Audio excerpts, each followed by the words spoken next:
আসসালামু আলাইকুম রহমতুল্লাহ।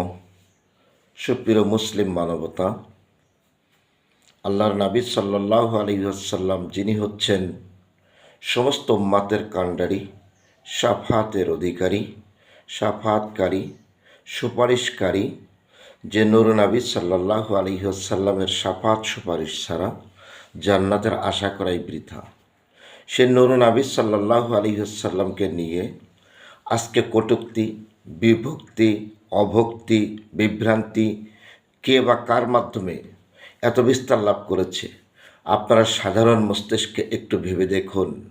নূর নবী সাল্লাল্লাহু আলাইহি ওয়াসাল্লাম যিনি হচ্ছেন মহানবী, যিনি হচ্ছেন মহাপুরুষ, যিনি হচ্ছেন সমস্ত নাবিদের ইমাম, যিনি হচ্ছেন সমস্ত নাবিদের সর্দার, তিনাকে নিয়ে আজকে যারা অভক্তি, কটূক্তি, বিভ্রান্তি করছে, এ যে ব্যক্তিই হোক, তিনি নূর নাবিজির প্রতি কি ঈমান আছে বলে মনে হয়?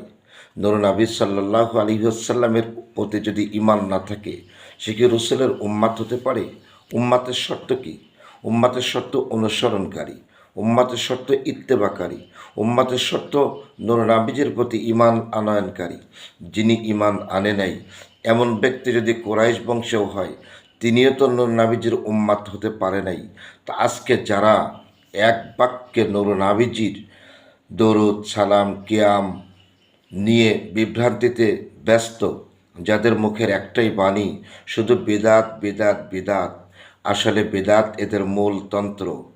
কোথায় গোনায় কবিরা, কোথায় গোনায় সগিরা, কোথায় গোনায় শিরিকে, কোথায় গোনায় অন্যান্য দিক নির্দেশনায় রয়েছে, সমস্ত জায়গা বাদ দিয়ে শুধু বেদাত যাদের রুটিন, আসলে এরা কতটুকুন বিভ্রান্তি ছড়াচ্ছে দেশ জাতি মুসলিম উম্মার মধ্যে, এটা আপনাদের কাছে বিচার্য বিষয়।